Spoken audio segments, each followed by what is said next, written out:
I spend all this time in my notebooks because drawing seems to be the place where most things begin.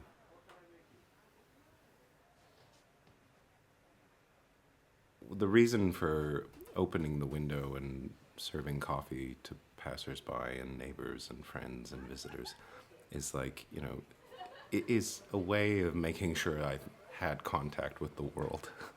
Because otherwise, it's just straight to the studio and I'm all by myself with my ideas and my internal stuff.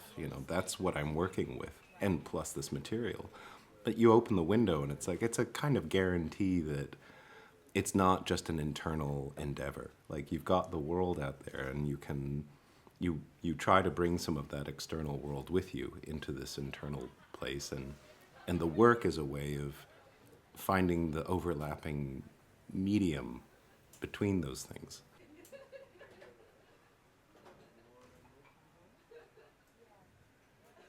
I take every opportunity I can to draw from life.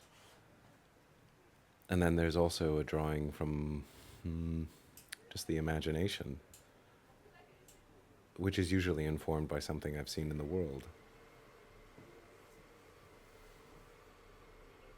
And life drawing is a kind of very specific condition that is set where you must be responsive to this external element.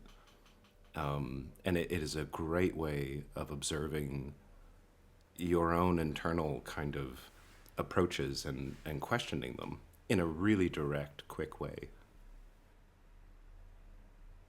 Spend a lot of time in my notebooks, but I try to spend as much time in the rest of the world as I can.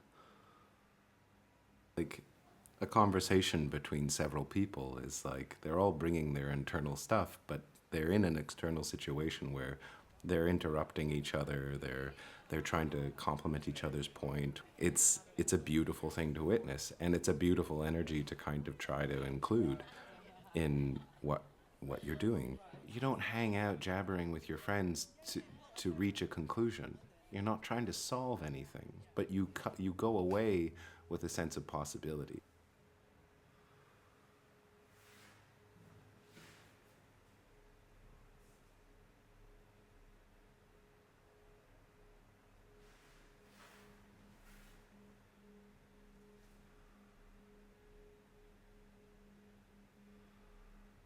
You start working, and the external factors like the world around you or the medium itself has its own kind of voice that you have to interact with.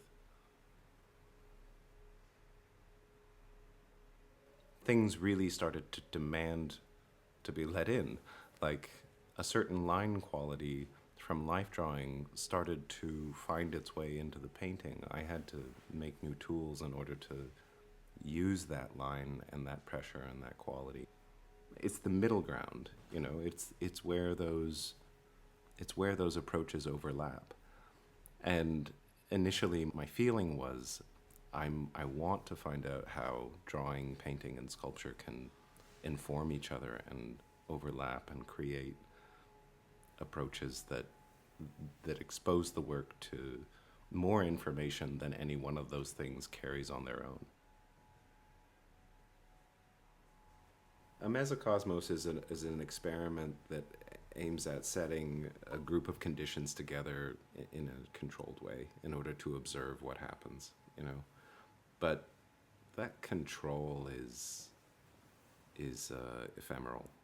I mean, you may think you know what's going on in there, but there's so much you can't observe about what is happening, and I mean that's okay. You gotta be okay with that ambiguity.